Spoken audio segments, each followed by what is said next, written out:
Baik, Assalamualaikum warahmatullahi wabarakatuh. Waalaikumsalam warahmatullahi wabarakatuh.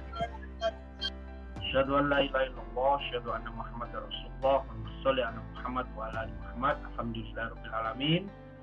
Kita semua masih diberikan kesehatan sehingga masih bisa melanjutkan kuliah eksekusi bisnis pertemuan ke-13. Hari ini kita akan melanjutkan presentasi dari kelompok 1. Nanti kita akan lihat bagaimana mereka proses dari design thinking, kemudian bisnis modelnya seperti apa, MVP dan early adopter-nya. Nanti kita akan diskusikan. Saya berikan waktu kepada kelompok 1, saya persilakan. Yogi, bisa di-share materinya? Oke, siap. Oke, baik, sambil menunggu Yogi untuk menampilkan materi kita hari ini, saya mewakili kelompok akan membuka presentasi kami. Assalamualaikum warahmatullahi wabarakatuh. Waalaikumsalam warahmatullahi wabarakatuh. Baik, terima kasih teman-teman yang sudah bergabung pada pagi hari ini. Di sini kami akan menyampaikan materi kami yang kemarin sempat tertunda, yakni terkait dengan MVP produk dan juga BMC produk. Kelompok ini terdiri dari saya, Edith Nasratul Mazia, kemudian ada Muhammad Rozak Yogi Setiawan, dan ada Anggita Nurma Haulika.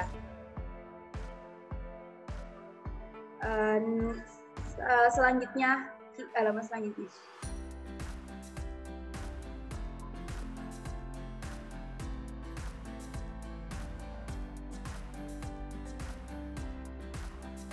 Baik, jadi di sini sudah tertera bisnis modal produk kita. Di sini kami memiliki 2 produk, di mana yang produk pertama yakni Liontin dan yang kedua yakni Tunjang Jasad. Kami membuat aplikasi Diet Yuk. Jadi di sini teman-teman bisa lihat gambar kita, enggak ya, atas sendiri. Ini adalah beberapa contoh model Liontin kita. Kemudian bisa lihat next, oke, agak ke bawah.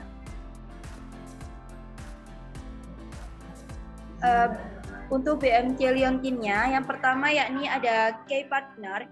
K-Partner kita di sini menggandeng yang pertama yakni kerajinan dari warga desa atau pengrajin Liontin.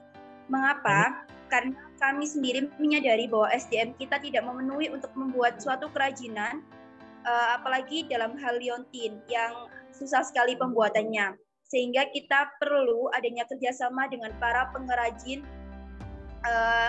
yang kita cari itu ada di desa Gunung Agung, Tulung Agung, dan sekitarnya. Jadi kita masih mencari untuk dapat. Bagaimana, Pak? Jelaskan yang dari kanan dulu, dari customer dulu. Oh, dari customer dulu. Baik, Pak. Jadi customer segmen kita di sini yang pertama yakni customer yang tertarik dengan investasi, milenial dan juga ibu rumah tangga. Mengapa? Karena pada saat ini kita dilanda COVID-19, di mana banyak sekali usaha yang tutup dan juga mengalami gulung tikar. Sehingga banyak sekali mereka yang beralih ke dan sadar akan pentingnya suatu investasi. Nah, investasi untuk ini kita memilih yakni investasi dalam hal Liontin atau perhiasan. Sehingga sasaran kita yakni ke milenial dan juga ibu rumah tangga yang sekaligus dapat menambah model atau tren fashion mereka dan juga dapat meningkatkan nilai investasi mereka. Yang kedua yakni customer yang suka modis, ibu-ibu sosialita dan juga agen Z. Di mana banyak sekali saat ini mereka itu yang kurang percaya diri akan style mereka jika tidak memiliki sesuatu yang kelihatan mewah dan juga elegan, sehingga kita memenuhi market kita itu untuk dapat tampil dengan elegan dan juga memiliki Liontin yang sesuai dengan apa yang mereka inginkan dengan biaya yang juga sesuai dengan kantong mereka masing-masing.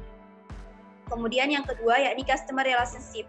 Di sini kita memakai konten media sosial yang edukatif karena banyak apalagi kita bergerak di bidang yang tidak main-main, yakni liontin ataupun berhubungan dengan perhiasan. Pasti banyak orang yang saat melihatnya atau pertama kali yang mereka pikirkan adalah apakah ini benar, takutnya nanti ada penipuan dan sebagainya, sehingga kita perlu membuat konten media dan yang kita kemas dengan seedukatif mungkin agar dapat meyakinkan para customer untuk percaya dan menggunakan jasa kita dan juga produk kita. Yang kedua, yakni kita memakai free ongkir dan juga promo tanggal cantik.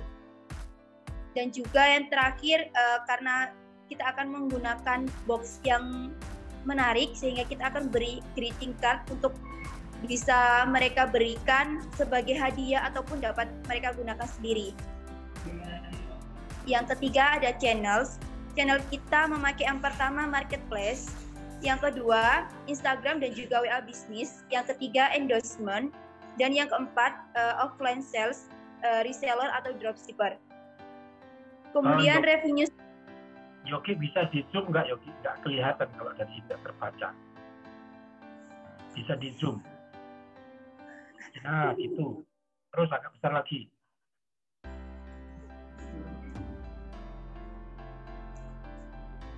Oke, besar lagi Yogi. Ya, aku buka kita Yogi. Oke. Kelihatan ya? Kelihatan ya? Iya Pak, kelihatan. Silakan.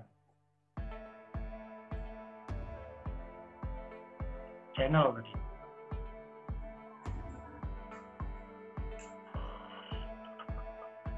Baik, saya lanjutkan. Jadi channel kita yakni keempat yang setelah saya sebutkan tadi.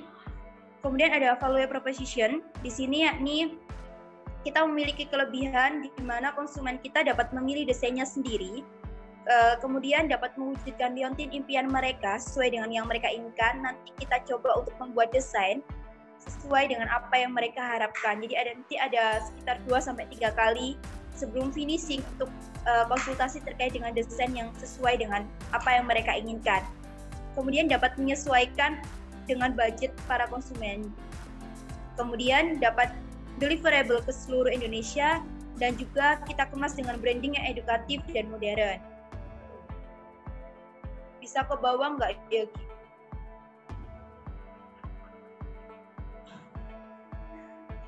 Di sini revenue stream kita yakni penjualan produk liontin dan juga nantinya akan kita tambah dengan seperti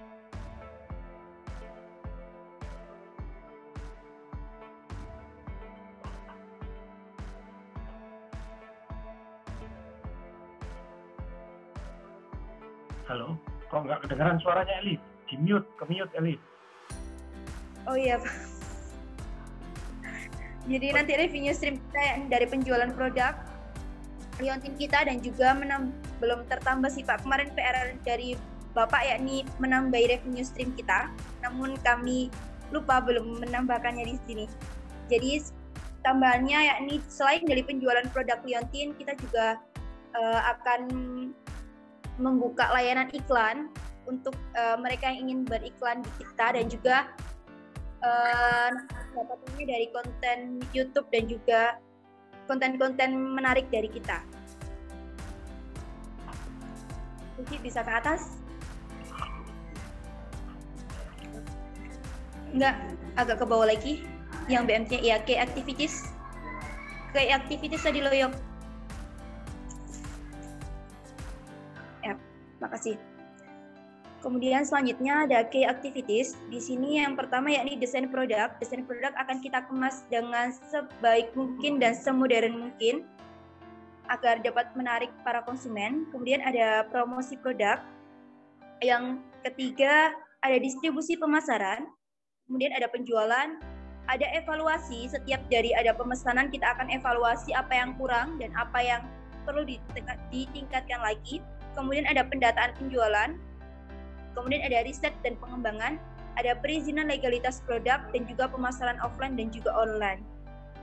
Kemudian yang selanjutnya ada key research. Yang pertama yakni bahan pembuatan liontin, yang kedua ada kemasan produk, dan yang ketiga ada tenaga pemasaran. Kemudian yang terakhir ada key partner. key partner seperti yang saya jelaskan di awal tadi, yang pertama yakni kerajinan dari warga desa atau pengrajin liontin seperti di Desa Tulung Agung dan sekitarnya. Karena kita tidak memungkinkan untuk membuat sendiri, sehingga kita perlu bekerjasama dengan para pengrajin liontin atau para pengrajin emas untuk dapat mewujudkan dan juga sama-sama dengan kita untuk memenuhi visi dan misi kita. Yang kedua yakni ada selebgram atau konten kreator. Mengapa perlu? Karena saat ini banyak sekali mereka itu yang lebih percaya dengan para idola mereka atau para orang-orang yang memiliki pengikut yang lebih banyak yang telah diakui oleh para pengikutnya, sehingga kita tidak mungkin jika tidak menggunakannya. Dan untuk adanya pengakuan dan juga kepercayaan yang lebih kepada customer kita, kita perlu menggandeng selebgram atau konten kreator untuk mewujudkan hal tersebut. Kemudian yang ketiga ada komunitas ibu-ibu wirausaha. Mengapa demikian? Karena kami juga inginnya nantinya memberdayakan ibu-ibu juga, karena biasanya strategi yang paling unggul atau yang paling ampuh yakni dengan menggunakan word of mouth dari mulut ke mulut, karena hal tersebut seperti testimoni secara real yang telah mereka lakukan.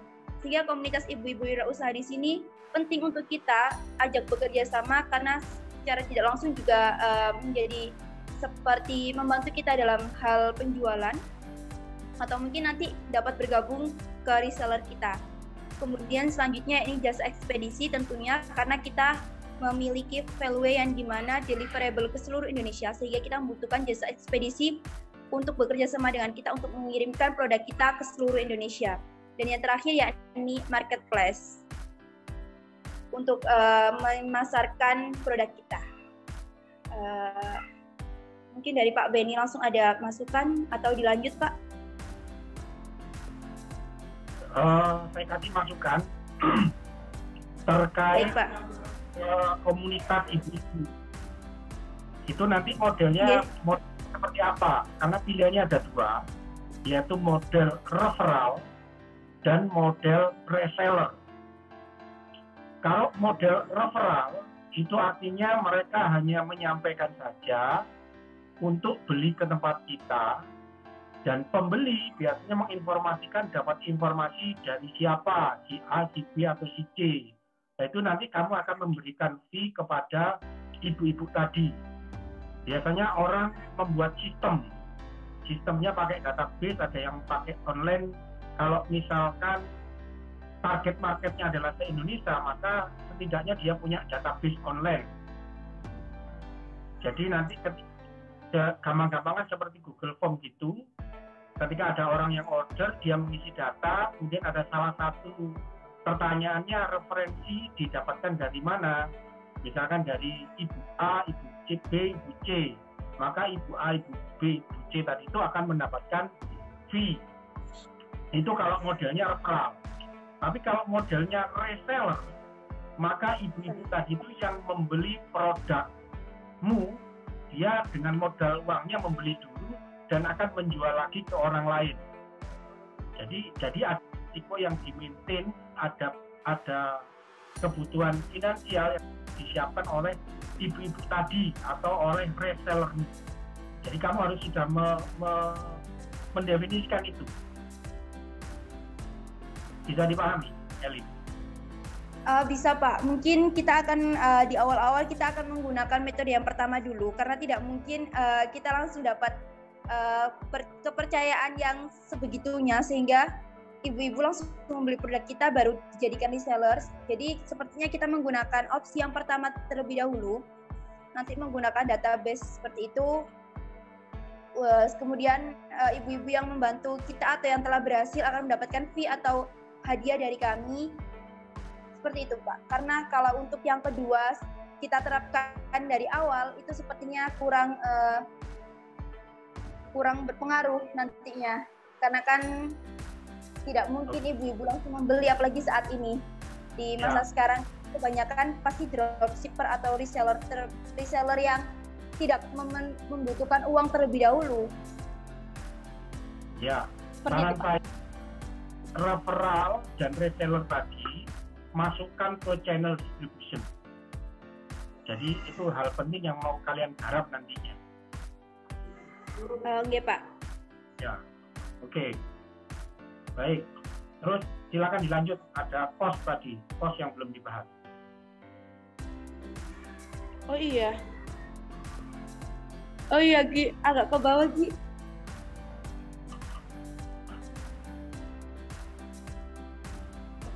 Oh iya, maaf teman-teman, ada yang cost structure tadi, Gi. Ada satu yang ketinggalan teman-teman dari BMC kami, yakni cost structure. Cost structure di sini yang pertama yakni pembelian bahan produk liontin.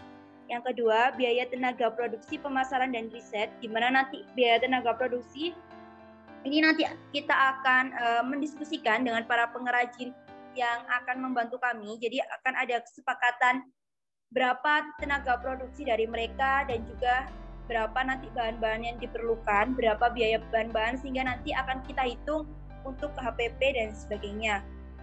Kemudian yang ketiga yakni biaya produksi dan pemasaran, dan yang keempat yakni biaya legalitas. Elif, sudah punya gambaran belum tentang HPP ini? Artinya kamu sudah pernah nyoba belum satu liontin, itu HPP-nya berapa persen dibandingkan dengan penjualannya? Belum, Mbak. Kalau untuk menghitung HPP liontin sendiri, kami belum pernah menghitung. Oke. Kalau nanti kalau membuat MVP, itu kamu harus sudah mempertimbangkan itu loh ya. Karena nanti kalau dites oleh dokter itu ada layak bisnis atau tidak, hubungannya dengan ada untungnya enggak nih, gitu ya. Oke, Pak. Oke, silakan lanjut. Ya Pak, terima kasih. Selanjutnya akan dibacakan dan juga dipresentasikan oleh rekan kami, yakni Muhammad Rozak Yogi Setiawan. Kepada Mas Yogi, kami persilahkan. Baik, terima kasih Mbak Elis. Ya, sama-sama.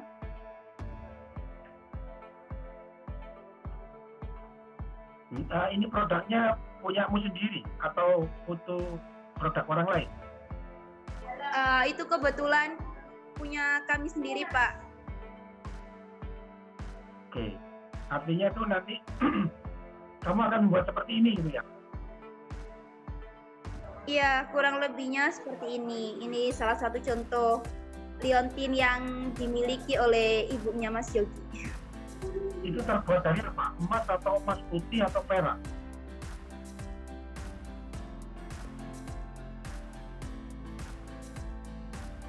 Terbuat dari apa bahannya?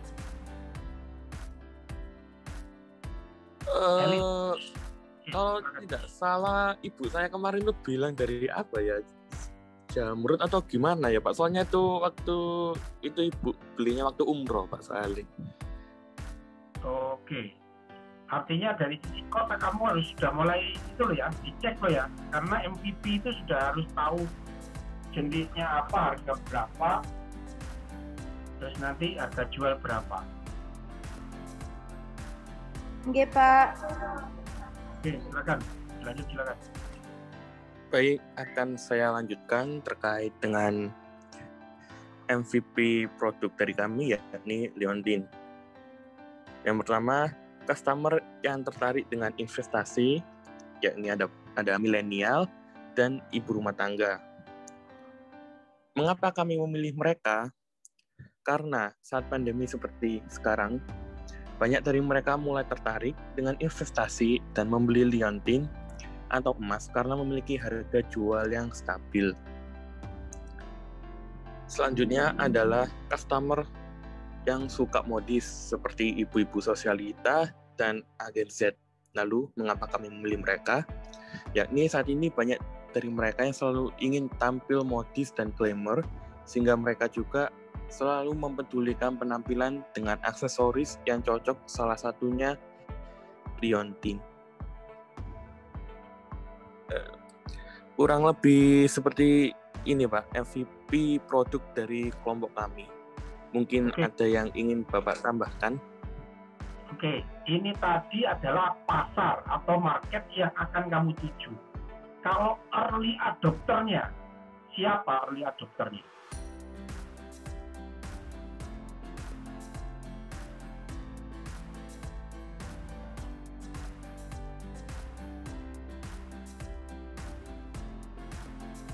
Nah, ini kan masih customer-nya, early adopter-nya.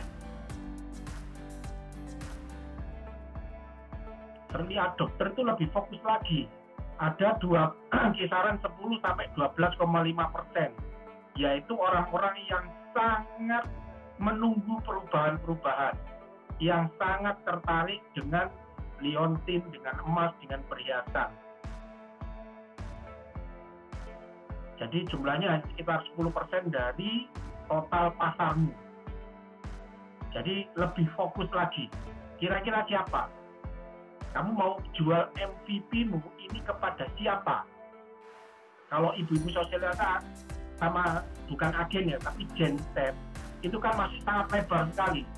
Seluruh Indonesia mungkin, kalau Indonesia total 350 juta, dia masih ada 200-an juta.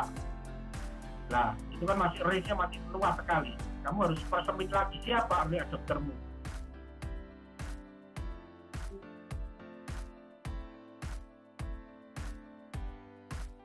Halo, bisa didengar suara saya?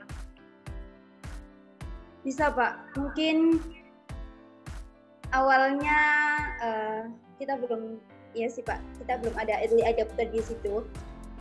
Jadi mungkin early adopter kita itu mereka yang mencintai fashion style, kemudian sama kolektor yang suka banget dengan liontin ataupun perhiasan. Ya, kamu harus bisa mendefinisikan dan mendapatkan komunitas itu. Misalkan nih, ibunya Yogi dan ibu-ibu arisannya dia dan anak-anaknya. Itu sangat potensial.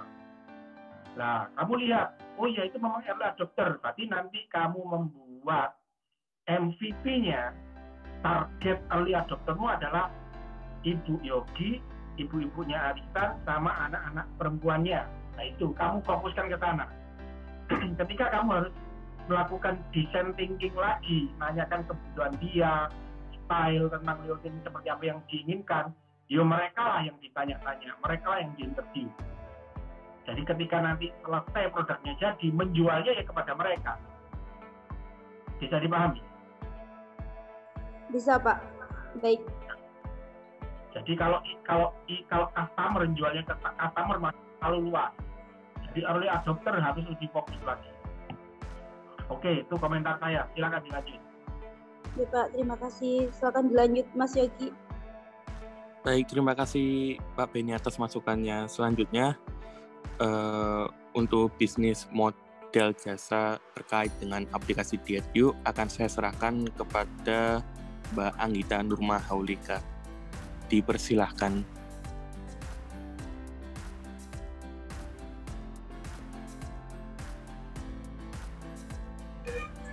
Oke, baik. Di sini saya akan menjelaskan tentang bisnis model atau BMC dari aplikasi DietYou. Dari aplikasi DietYou terdapat menu-menu yang dapat kita isi agar mencapai diet yang maksimal dan berhasil. Salah satunya adalah biodata. Di dalam biodata tersebut ada poin-poin yang harus diisi, antara lain nama, berat badan, tinggi badan, riwayat penyakit. Mengapa riwayat penyakit diperlukan untuk mengisi? Larangan apa aja yang harus dihindari. Kemudian kriteria makanan. Kriteria makanan, ketika seseorang tidak menyukai sayuran atau buah, mungkin kita bisa memilihkan buah dan sayuran yang cocok untuk mereka makan. Dan terhindar dari larangan-larangan yang lainnya yang sudah ditetapkan. Kemudian hasil yang diharapkan. Akan ada list bagaimana hasil yang diharapkan, seperti ingin berat badannya berapa, tinggi badannya berapa, kemudian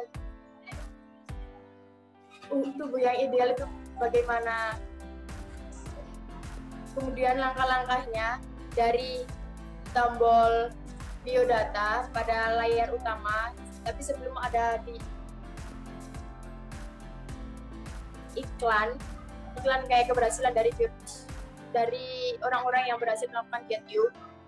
Kemudian akan ada biodata. Setelah biodata terisi penuh, akan lanjut ke step selanjutnya, yaitu kriteria makanan. Setelah kriteria makanan terpenuhi, Kemudian akan lanjut ke step selanjutnya, yaitu hasil yang diharapkan. Kemudian akan muncul tampilan hal-hal apa aja yang harus dilakukan dan olahraga apa aja yang harus dilakukan untuk customer tersebut.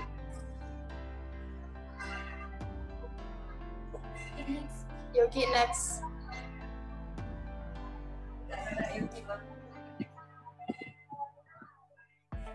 Dari kanan, Yogi.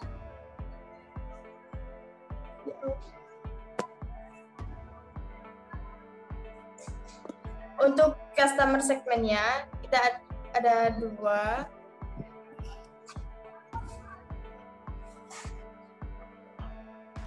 Mohon maaf, saya ulang. Untuk customer segmennya ada 2, yaitu remaja atau orang dewasa yang ingin melaksanakan diet. Yang kedua yaitu orang yang menyukai gaya hidup sehat. Jadi remaja saat ini banyak yang obesitas dan orang dewasa pun banyak yang obesitas. Jadi kita membantu bagaimana proses diet tersebut menjadi diet yang sehat. Kemudian customer relationship yaitu promo member dan konten sosial media. Promo member akan ada tampilan tersendiri untuk mendaftar sebagai member sehingga mendapatkan diskon-diskon tertentu ketika dia melakukan transaksi.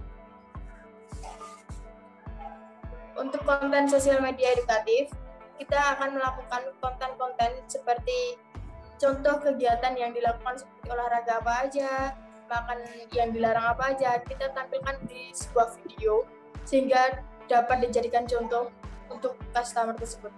Kemudian channels, ada sosial media, yaitu Instagram, WhatsApp Business, dan Twitter. Mengapa kita memilih Instagram, via Business, dan Twitter? Karena pada saat ini hampir keseluruhan masyarakat lebih memilih menggunakan Instagram, via Business, dan Twitter. Mengapa tidak menggunakan sosial media yang lainnya? Karena sosial media yang lainnya rentan terhadap hacker. Karena saat ini juga masih banyak hacker yang mencari uang atau keuntungan dari aplikasi orang lain. Kemudian value proposition, banyak pilihan menu yang diakses. Seperti yang sudah saya jelaskan, banyak pilihan menu yang dapat diakses. Itu ada pilihan yang makanan, kriteria makanan, olahraga, atau kegiatan-kegiatan apa saja yang harus dilakukan. Untuk key activity-nya, yang pertama desain aplikasi, kedua distribusi pemasaran, yang ketiga peminatan, 4 evaluasi, 5 pendataan peminatan, yang kelima perizinan aplikasi. Yang keenam perizinan aplikasi. Keenam key activity tersebut merupakan bagian terpenting dalam aplikasi. Karena apa? Tidak setiap aplikasi dapat diberi izin edar oleh Google Play, dan desain aplikasi untuk menarik para customer dengan testimoni-testimoni untuk mendownload aplikasi tersebut. Key research-nya ada 2, yaitu tampilan pada aplikasi dan tenaga pemasaran. Tampilan pada aplikasi kita akan membuat tampilannya sebaik mungkin agar para calon customer tertarik untuk mendownload dan mencoba aplikasi Diatyub. Kemudian tenaga pemasaran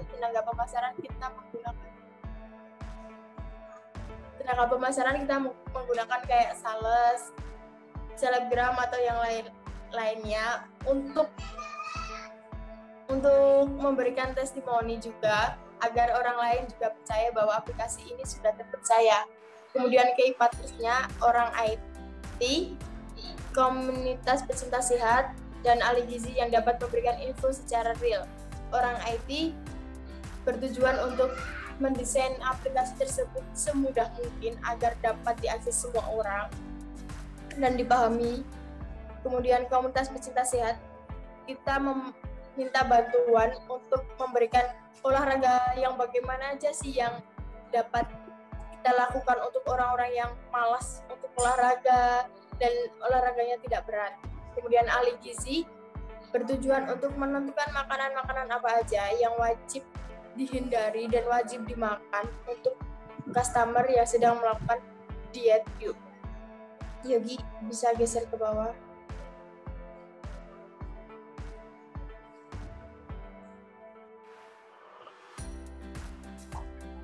Kemudian cost structure-nya ada 4. Yang pertama, biaya tenaga pembuatan aplikasi, biaya perizinan aplikasi, biaya update atau pembaruan aplikasi, dan biaya pengolahan aplikasi.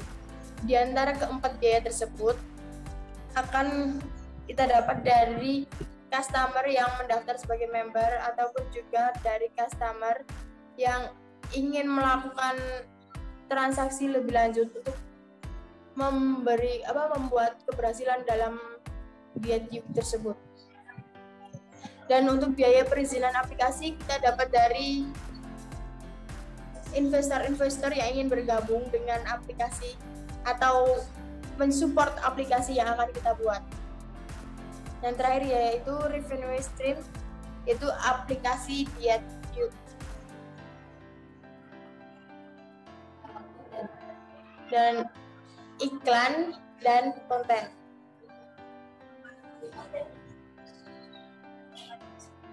Mungkin ada masukan dari Pak Beni atau dari teman-teman yang lainnya dari penjelasan PMC DIADUK. Oke, masukan dari saya. Yang pertama, tentang value proposition. Jadi bacanya value, bukan value proposition. Value apa? Oke, Pak. Value proposisinya di sini masih belum jelas karena ditulis hanya banyak pilihan menu yang dapat diakses. Tapi tunjukkan apa menunya itu. Misalkan satu, pengaturan pola makan. Yang kedua, memberikan saran berat badan yang ideal misalkan. Atau apa tadi yang dijelaskan, itu value itu nilai apa yang kamu deliver, yang kamu berikan kepada customermu, sehingga jasamu ini itu menarik buat dia. Apa kira-kira value-nya, apa kira-kira yang harus ditaruh di situ? Coba Anggita. Kira-kira menunya seperti yang pertama kali saya jelaskan, yaitu biodata yang akan diisi seperti nama, berat badan, tinggi badan. Setelah terisi semuanya, kemudian kayak makanan, kriteria makanan seperti buah apa aja yang alergi atau makanan yang harus dihindari itu apa. Kemudian olahraga yang disukai atau yang mereka tidak sukai itu akan kita data di menu tersebut. Kemudian ada satu menu yang berisi tentang foto dari progres setiap progres setiap minggunya setelah dia melakukan aplikasi DIADUK tadi dari step by step. Jadi kita dapat mengetahui perubahan apa aja sih yang sudah terjadi dan sudah ada perubahan. Kemungkinan kan masih ada yang sedikit sudah berubah dan kemungkinan juga ada yang belum berubah. Untuk yang belum terjadi perubahan, kita akan memonitor lebih lanjut lagi. Kenapa kok tidak ada perubahan? Gitu, Pak. Ya, yang pertama, kamu memonitor perubahan. Value-nya adalah itu. Kamu punya aplikasi yang bisa memonitor perubahan. Yang kedua, kamu bisa memberikan saran pola makan, kalau nggak salah tadi yang saya tangkap ya. Kemudian kalau ada, maka saran untuk olahraga seperti apa. Jadi nilai itu yang dimasukkan. Kalau pengukuran tadi itu hanya fitur-fitur tambahan yang mungkin belum sampai benefit buat customer, belum sampai itu kebutuhanku gitu loh. Bisa dipahami ya? Baik, Pak, bisa. Jadi keuntungannya apa kalau menginstall menumu tadi itu, menginstall aplikasimu? Satu, progresnya bisa terrecord. Yang kedua, pola makannya itu bisa diberikan pola makan. Yang ketiga, apalagi fiturnya masukkan ke situ. Itu masukan saya yang pertama. Masukan saya yang kedua tentang channel distribution-nya. channel distributionnya ini tadi kan kamu membuat aplikasi sendiri. Artinya aplikasi tadi itu mau di-download lewat mana nih? Oh, lewat Google Play sama Play Store. Nah, itu masukkan Play Store sama Google Play itu di channelnya. Jadi bagaimana customermu bisa mengakses aplikasimu dari mana? Jadi di sini di channel saya masih belum lihat itu. Kecuali kalau aplikasimu kamu pasangnya itu kerjasama dengan WA. Bisa dipahami?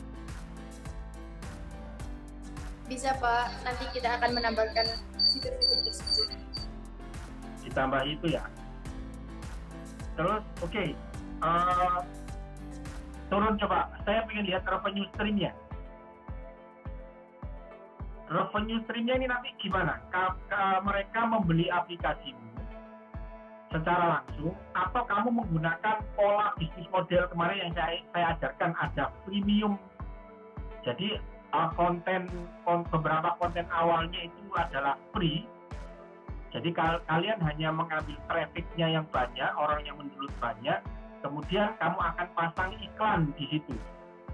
Jadi kalau orang ingin lebih dari aplikasinya, ada fitur-fitur yang mau diakses lebih banyak, baru mereka diminta untuk membayar. Sesuai dengan pola-pola bisnis model yang saya ajarkan kemarin itu. Oke Pak, benar. Jadi hampir sama seperti itu maksud kami. Jadi nanti mungkin di awal untuk banyaknya pengikut terlebih dahulu, kita akan memberikan akses 10 hari gratis. Kemudian nanti selebihnya untuk ingin ke fitur-fitur tambahan yang lebih unggulan, itu nantinya mereka harus menjadi member terlebih dahulu. Nah, itu tadi masukkan di sini penjelasannya di revenue stream. Ya, jadi bisnis modelmu itu komplit menggambarkan semuanya. Baik Pak, nanti kami tambahkan untuk kekurangan-kekurangannya. Oke, silakan dilanjut. Oke, selanjutnya akan dijelaskan lagi oleh Mas Yogi untuk MVP dari DietU. Baik, terima kasih Mbak Anggita. Selanjutnya saya akan menjelaskan MVP jasa pada aplikasi DietU.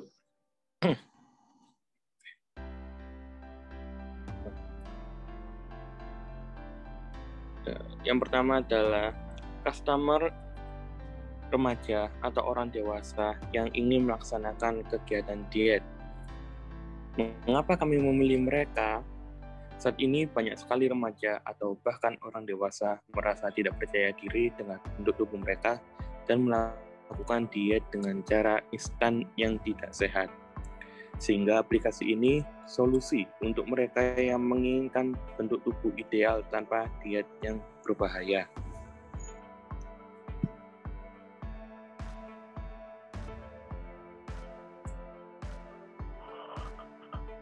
Ini adalah customer atau orang yang menyukai gaya hidup sehat. Alasan mengapa kami memilih mereka, saat pandemi sekarang banyak sekali masyarakat yang beralih ke gaya hidup sehat. Sehingga aplikasi ini dapat digunakan mereka untuk tetap dapat melakukan aktivitas sehatnya dimanapun dan kapanpun. Kurang lebih seperti ini Pak, MVP jasa pada kelompok kami. Mungkin ada yang ingin Bapak tambahkan. Yogi, seperti yang saya komen di yang Leontin, yang kamu jelaskan ini baru customer-nya, tapi belum ke early adopter. Kira-kira kalau early adopter-nya siapa ini Yogi?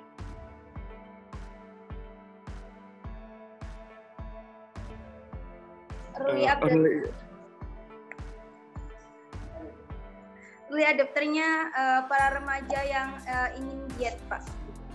Ya, itu kan luas. Itu customer yang 100%-nya. Customer yang early adopternya itu hanya 10% dari itulah, nggak lebih. Yang sangat antusias dengan program itu, dengan aplikasimu, yang sangat membutuhkan. Siapa itu? kamu harus menentukan siapa ini. Saya mau coba jual ke siapa ini. Kayak tadi loh, kalau Liontin tadi ke ibunya Yogi dan teman-temannya ibunya Yogi Arisa dan anak putrinya, kan gitu. Sudah tersegmen gitu. Nah, di daerah mana? Yogi rumahnya mana tadi? Oh, rumahnya di Gresik, misalkan di daerah mana itu? Kalau Gresik belakang kampus misalkan. Nah, itu early adopter. Nah, kalau ini gimana kira-kira? Mungkin di awal kita akan menggunakannya di satu desa terlebih dahulu, Pak. Oke. Kalau misalkan desa lebih spesifik, sebenarnya di wilayah perkotaan mana yang gaya hidupnya itu orangnya misalkan gemuk-gemuk, kemudian mereka ingin hidup sehat. Kamu harus cari wilayah seperti itu di mana dulu. Ya, Pak, baik-baik. Ya. Nah, kira-kira gimana kalau di Gresik? Ini kamu harus tentukan. Jadi diskusi sama saya. Jadi nanti adopternya jelas. Kamu menjualnya juga jelas. Di mana? Seperti menggunakan di desa saya terlebih dahulu, Pak, karena orang-orangnya itu konsumtif dan juga gemuk-gemuk. Namun mereka itu ingin hidup sehat. Oke. Namun banyak yang kurang tahu caranya sehingga menggunakan obat-obatan yang cepat. Oke. Definisikan dengan jelas ya, lokasinya di mana, siapa orangnya gitu ya, komunitasnya mana kalau komunitas. Oke, dilanjut, silakan. Softwarenya tadi sudah ya? Itu softwarenya, coba lihat softwarenya tadi, aplikasinya coba. Itu sudah jadi atau masih prototipe atau seperti apa? Oh, itu masih prototipe, Pak. Kita belum membuat realnya bagaimana. Oke, jadi ada yang tahu nggak bedanya apa prototype dengan MVP? Kalau MVP itu lebih ke yang akan siap kita tawarkan secara langsung dengan kita buat sendiri. Kalau prototype kan masih gambaran secara kasarnya seperti itu, Pak. Kalau MVP kan udah nantinya yang siap untuk ditawarkan gitu kan? Ya, kalau prototype itu boleh pakai cap, tapi kalau MVP itu sudah siap jual. Kalau yang ini masih prototype atau MVP, pertanyaan saya, yang mindfulness training ini? Kalau yang ini MVP, ya nggak sih, Pak? Ini sudah bisa siap dijual apa belum? Pertanyaannya. Bisa. Tapi ini bisa. Aplikasi lain, Pak. Kenapa? Ini kita ngambil aplikasinya orang lain karena kita belum membuat MVP-nya. Oke. Ya, Pak. Oke, berarti ini masih itu dong, masih prototype dong kalau gitu. Kalau masih punya orang ya. Type untuk yang jasanya kita masih prototype, belum MVP. Oke, berarti MVP-nya belum. Belum, Pak. MVP-nya belum berarti ya. Itu kan masih punya orang lain juga masih. Belum produk sendiri yang siap jual. Iya, Pak. Ya, oke. Nanti disiapkan ya MVP-nya, terus dijual ke early adopter yang sudah kalian definisikan. Oke, silakan dilanjut. Ya, Pak. Silakan Mas Yogi. Masih ada satu lagi.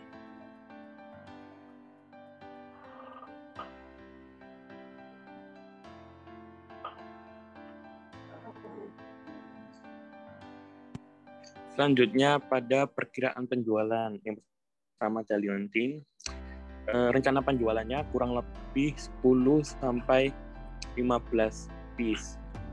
Dan pada aplikasi Dietjuk, perkiraan pemakaian atau pengakses pada aplikasi di bulan pertama atau perkenalan dari aplikasi Dietjuk, targetnya adalah 50 orang. Oke, Yogi, itu penjualan dari kami. Oke, yang menjadi pertanyaan adalah kenapa Liontin itu perlu menjual 10 sampai 15 spesies dan kenapa Dietjuk harus 50 orang? Coba ambil langkah gimana? Itu seperti ini, Pak. Karena kita itu di awal kan tidak mungkin langsung kita dapat menjangkau secara luas atau customer kita secara luas, sehingga kita memiliki target yang nantinya ingin kita capai terlebih dahulu di bulan yang pertama itu untuk liontinnya sekitar 10-15 speech, dan juga untuk pengguna aplikasi Dietnya setidaknya di bulan pertama saat kita launching itu ada sekitar 50 orang yang akses. Kalau lebih dari target yang kita ajukan berarti alhamdulillah, dan kedepannya di triwulan kedepannya atau tiap bulan kedepannya akan memiliki kenaikan yang lebih spesifik dari target. Jadi sehingga kita itu seenggaknya itu kita memiliki target awal di mana bulan pertama kita harus mengusahakan tercapainya seperti itu.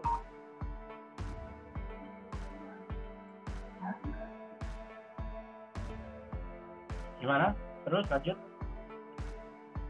Oke Pak, kemudian liontinnya juga kita kan membuatnya kan limited edition, sehingga kita juga memperkirakan dengan kemungkinan para pengrajinnya itu membuatnya seenggaknya mungkin 3-4 harian kalau modelnya agak rumit dan sebagainya, sehingga kita juga menyesuaikan dengan para pengrajin tersebut. Karena mungkin yang kita buat juga limited edition, sehingga mungkin hanya per bulannya target pertamanya itu hanya bisa sekian. Oke, itu sudah bagus jawabannya. Jadi yang jelas alat itu harus seputar 3 hal yang mau diukur, yaitu layak untuk customer, layak secara teknis, dan layak secara bisnis. Jadi berapapun jumlah yang kamu tentukan, itu harus sudah mempertimbangkan 3 hal ini tadi itu. Juga terutama hubungannya dengan pendanaan yang kamu siapkan. Misalkan nih, satu liontin itu harganya 1 juta misalkan. Kalau kamu nyiapkan 10-15, artinya kamu harus menyiapkan 10-15 juta. Waduh, kita patungan nggak ada uang segitu nih. Oh, berarti berapa kita patungannya? Oh, adanya cuma sekian. Oh, berarti jualannya sekian. Itu juga salah satu faktor juga, ketersediaan permodalan. Kalau aplikasi mungkin kamu membuatnya mau 50-100 itu nggak ada masalah, karena aplikasinya kamu bikin cuma 1 bisa dijual ke banyak orang. Tapi kalau hubungannya dengan produk, itu kamu harus mempertimbangkan, saya harus punya modal awal berapa, saya mau ngetes di mana, early adopternya yang mana yang bisa sangat merespon barang saya yang karena sangat limited edition, yang hubungannya dengan pengrajinnya masih kenalan dengan kita masih belum seberapa paham, kemudian permodalan kita juga tidak terlalu banyak untuk ini, bukan karena tidak punya uang, mungkin karena ini kita menghitung risiko. Belum tentu buyer atau customer kita itu senang, makanya kita jangan jual banyak-banyak dulu, kita sedikit dulu, kita limited edition dulu. Mungkin gitu ya, bisa dipahami ya? Iya Pak, bisa. Baik, terima kasih. Nah, oke. Silakan lanjut. Ya, sekian presentasi dari kami. Ini sudah slide terakhir Pak. Jadi sekian presentasi dari kami. Mungkin dari teman-teman ada tambahan atau pertanyaan lagi, silahkan. Kami akan jawab semampu kami. Barangkali teman-teman ada yang ingin ditanyakan dari presentasi kami.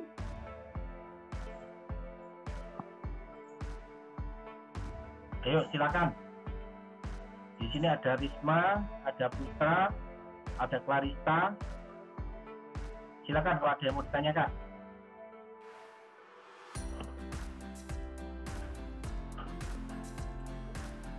Saya ingin bertanya, Pak. Silakan, Putra. Oke, bisa diperlihatkan bisnis model kanvas yang jasa diet?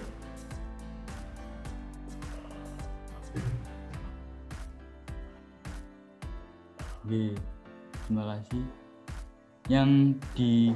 Saya ingin bertanya di case partner ini, apakah kelompok saudara ini mengajak partner endorse untuk meningkatkan kepercayaan pada customer? Bisa dijelaskan? Oke, silakan dijawab.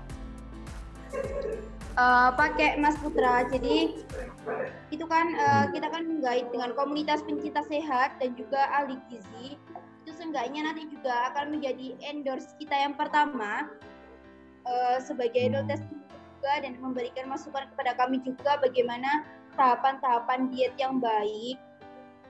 Jadi sudah masuk ke dalam situ di target awal ini. Namun selebihnya nanti kita akan menggait seperti endorsement yang para yang suka banget olahraga seperti atlet dan sebagainya. Ini loh, ruangnya. Baik, terima Apa kasih bisa jawabannya. Iya bisa. Baik. Oke, mungkin maksudnya Putra di partnernya bisa ditulis kalau kamu mau ada endorse juga. Pak Anggit. Di mana? Di Lyon nggak ada, maksudnya gitu. Iya Pak, nanti kita masukkan lagi. Oke, silakan kalau ada pertanyaan yang lain. Kalau tidak ada, nanti saya akan memberikan penjelasan tentang tugas untuk membuat video, karena saya perlu data untuk membuat penilaian.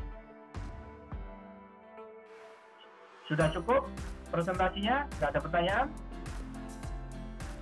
Cukup Pak. Oke, cukup.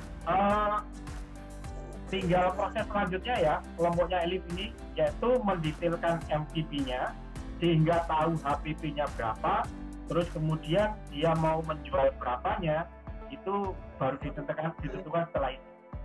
Ya, jadi ini masih tentang global bisnis modelnya. Detailnya nanti akan dilakukan setelah MVP jadi. Baik Pak, terima kasih teman-teman. Saya tutup presentasi kelompok kami pada hari ini. Mohon maaf apabila ada salah kata dari kami atau ada penjelasan yang kurang dipahami. Kami mohon maaf. Billahi fisabilil haq, fastabiqul khairat. Wassalamualaikum warahmatullahi wabarakatuh. Waalaikumsalam warahmatullahi wabarakatuh.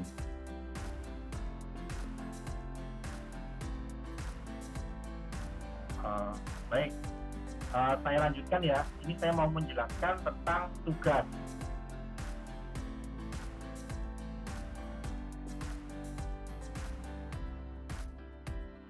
Ini yang saya share kemarin ya di WA Group. Jadi saya perlu melakukan penilaian terhadap kalian. Saya mintanya nanti pada pertemuan yang ke-16 itu kalian mengumpulkan video dalam format MP4, nanti bukan ke Google Drive dan saya di-share Google Drive-nya. Coba yang ini sebentar, saya keliru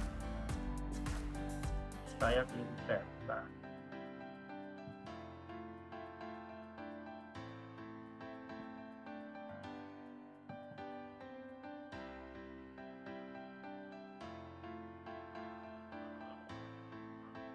Oke, sudah bisa dilihat ya? Bisa Pak.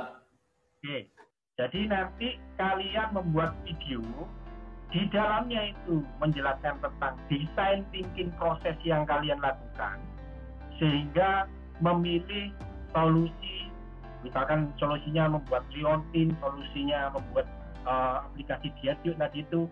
Kemudian kalian menjelaskan MVP-nya, ini loh produk MVP-nya sudah jadi seperti ini yang siap jual. Juga kalian membuat bisnis modelnya, menjelaskan bisnis modelnya seperti Elin jelaskan pada presentasi hari ini. Boleh nanti kamu menjelaskan lagi, boleh kamu ambil videonya dari penjelasan yang hari ini. Nanti kan saya share videonya. Kalian boleh ambil, kalian potong, kalian masukkan ke dalam videomu, kamu rangkai jadi satu juga boleh. Kemudian proses menjual MVP ke early adopter itu juga kalian ceritakan, termasuk early adopternya itu siapa, gimana, kemudian proses menjualnya bagaimana, kemudian laku berapa, tidak laku berapa, responnya early adopter seperti apa, dan yang terakhir kalian melakukan analisa layak customer, layak teknis, dan layak bisnis. Dari ketiga hal ini kalian ukur apakah sudah layak atau belum, sehingga kalian membuat kesimpulan oh produk saya, solusi saya itu bisa dilanjutkan ke pemasaran yang lebih besar lagi. Jadi tidak hanya ke early adopter, tapi ke pasar yang sesungguhnya sesuai yang kita target sejak awal. Ini yang saya share di grup kemarin. Video itu harus berisi tentang penjelasan anggota kelompok, siapa saja anggota kelompoknya, kemudian menceritakan proses design thinking, yang di situ ada empati, definisi, ideasi, prototype, dan tes. Kemudian menjelaskan bisnis modelnya, kemudian menceritakan tentang MVP produk atau jasanya, bagaimana produk atau jasa itu dibuat, berapa banyak dijual, kepada siapa. Yang 5 ini menjelaskan siapakah early adopter yang dipilih. Seperti tadi, ibu-ibu arisan di lokasi rumahnya Yogi, kan itu tadi. Kemudian menceritakan proses hasil penjualan MVP kepada early adopter siapa. Analisa kelayakan 3 hal tadi itu. Dan membuat kesimpulan apakah produk atau jasa yang dibuat bisa dilanjutkan untuk dijual kepada pasar yang dituju. Video formatnya MP4, silakan upload Google Drive dan share link ke WA kepada dosen. Video boleh jadi satu penjelasan produk dan jasa, satu video, atau menjadi 2 video, jadi 1 produk dan 1 jasa. Sampai di sini ada yang mau ditanyakan, silakan.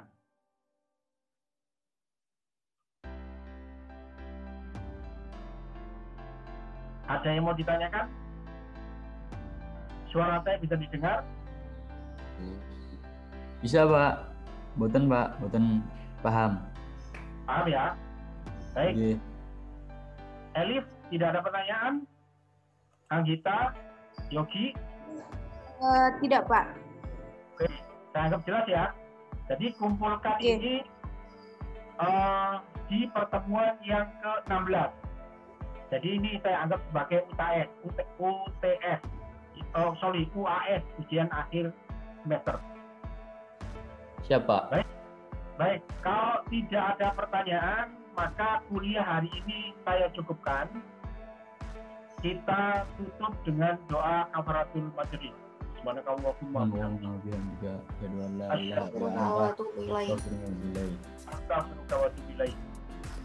yang belum presentasi adalah kelompok 2 ya. Jadi pertemuan besok beri kesempatan kepada kelompok 2 untuk presentasi. Kalau misalkan kelompok 2 saya tunggu, maksudnya gini, kelompok yang lainnya kalau mau konsultasi untuk pertemuan besok juga saya persilakan. Jadi setelah kelompok 2 nanti baru misalkan kelompok 1 mau konsultasi atau kelompok 3 dan 4 mau konsultasi, saya persilahkan. Jadi kita masih ada pertemuan ke-14 dan 15. Ya, kesempatan untuk berdiskusi. Siapa? Jadi nanti supaya apa? Supaya videomu nanti bagus. Supaya nanti nilainya juga bagus. Supaya kalau ini nanti saya taruh di YouTube-nya OMG, Prodi Kewirausahaan, itu sangat bagus dan bisa memberikan pelajaran ke banyak orang. Gitu ya. Mohon maaf siap. kekurangan. Warahmatullahi wabarakatuh. Waalaikumsalam warahmatullahi wabarakatuh. Terima kasih, Pak Budi. Ya, terima kasih. Saya end meeting ya.